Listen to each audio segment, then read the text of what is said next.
Somalia's crisis seems never-ending.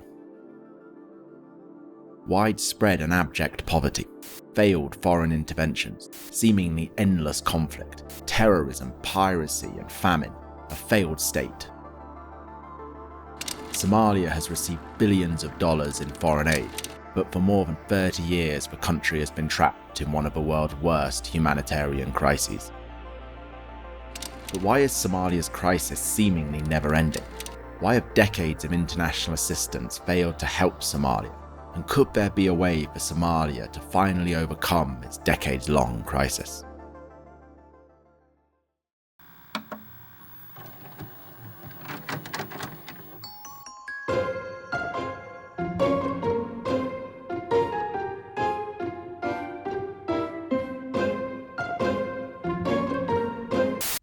An American helicopter pilot taken prisoner in Somalia. Dazed and bloodied, he is questioned by his captors. Innocent people being killed is not good. On the 4th of October 1993, millions of Americans watched in horror as footage of dead US soldiers, their bodies desecrated by a mob, were dragged through the streets of Mogadishu. In the 11 months prior, Somalia had descended into one of the worst humanitarian crises in the world. A UN mission had failed to ensure aid reached those in need, and so the US sent a military force to disarm the Somali warlords and ensure the delivery of famine relief. The US intervention failed. But although many people today see the origins of Somalia's crisis being rooted in the failure of the US and international community to succeed in 1993, in fact the real causes of Somalia's seemingly never-ending catastrophe begin much earlier. The Berlin Conference of 1884 carved up Africa between the European powers. In that year, a British protectorate was declared in what is today Somaliland. In 1889, the Italians succeeded in signing a series of treaties with local sultans and tribal leaders, establishing their own colony along the southern coast of the Horn of Africa. When World War II broke out, Britain invaded and conquered Italy's East African colony. Fascist Italy was defeated in 1945. Britain, initially wanting to retain control over Somalia, was forced by a UN vote to hand what had been Italian Somaliland back to Italy, who was then conditioned to grant the territory independence within 10 years. On the 26th of June 1960, British Somalia gained independence. 5 days later, Italian Somaliland also became independent, and the two territories united to form the Republic of Somalia, with Mogadishu as its capital.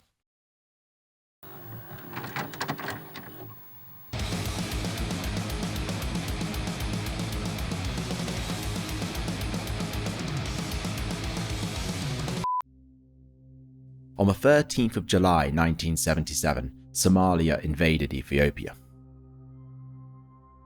When ethnic tensions boiled over into all-out conflict in Ethiopia, Somalia's communist leader, Mohammed Said Barre, saw an opportunity to exploit his neighbour's weakness and expand his territory. Barre aimed to incorporate the Somali communities across the border into a greater Somali state. But Barre's invasion was a disaster, and is seen today as the turning point that eventually led Somalia towards its descent into catastrophe. However, although the country's decades of crisis may stem from this calamitous military decision, it was the events that followed that ultimately doomed Somalia to become one of the poorest countries in the world. Somali forces may have made initial inroads into Ethiopian territory, but they were soon pushed back across the border. As Ethiopian forces advanced, they ethnically cleansed Somali communities within Ethiopia. 500,000 people fled to Somalia, significantly increasing the country's population. Somalia's food and water supply buckled under this increased population pressure.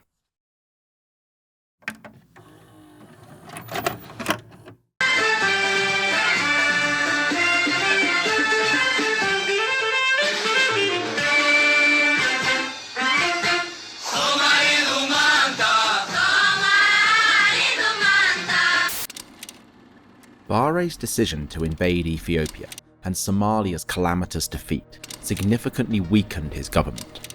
As the country's food and water crisis worsened, Somalia became ever more reliant on international aid. In order to shore up his position, Barre directed much of the humanitarian assistance coming into Somalia to communities that still supported him, and withheld aid from ethnic and tribal groups he thought opposed him. The result of this was the entrenchment of tribal divisions, already deeply rooted in Somalian society. Ethiopia, keen to weaken Somalia following the invasion, also began arming tribes that were less loyal to Barre, only further entrenching tribal divisions within the country. Mohamed Said Barre fell from power in January 1991. The central state in Somalia collapsed, and the country descended into civil war. Somalia almost instantly fell into extreme poverty. By 1992, famine had set in. Foreign interventions, first by the UN and then the US and later the African Union, all failed to disarm Somalia's armed groups. By the mid-1990s, Somalia had fallen into a crisis trap of famine, conflict, tribal divisions and failed foreign involvement. Seeing no end to the humanitarian crisis engulfing the country, millions of Somalis fled abroad. However, although a unique combination of historical events dating back to the 1970s, combined with Somalia's descent into chaos following the fall of the Barre regime, may have resulted in what appeared to be a never-ending crisis. In fact, in recent years, Somalia has begun to adopt a unique way of lifting itself out of poverty. African peacekeepers are patrolling the streets of Mogadishu, helping secure the capital for a new government bent on overcoming decades of chaos after the collapse of Siad Barre's rule in 1991. Thousands of people now, engineers, doctors, are working and coming to work for Somalia. So all of those people need is a demand is. In April 2023, Al Jazeera aired an interview with Abdi Sarak Ali Wasami. Wasami is a property developer in Mogadishu. He enthusiastically showed off his new apartment block, claiming that highly educated and prosperous Somalis who had fled abroad or were born to refugee parents were now starting to return. Al Jazeera's piece seemed to suggest Somalia was at a turning point, and that the Somali diaspora were driving the change. The problem was, after decades of war, poverty and famine, was this just wishful thinking?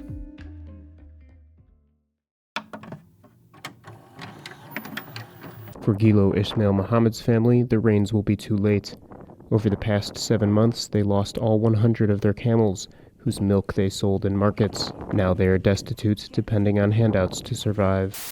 Somalia is in dire need of economic development, peace-building initiatives, protections for displaced people and returnees, and improved food security, healthcare, water and sanitation. International assistance may be able to ensure that the needs of the most vulnerable Somalis are met, but it's clear from the last decades of failed foreign involvement that Somalia must find its own way out of its seemingly never-ending crisis.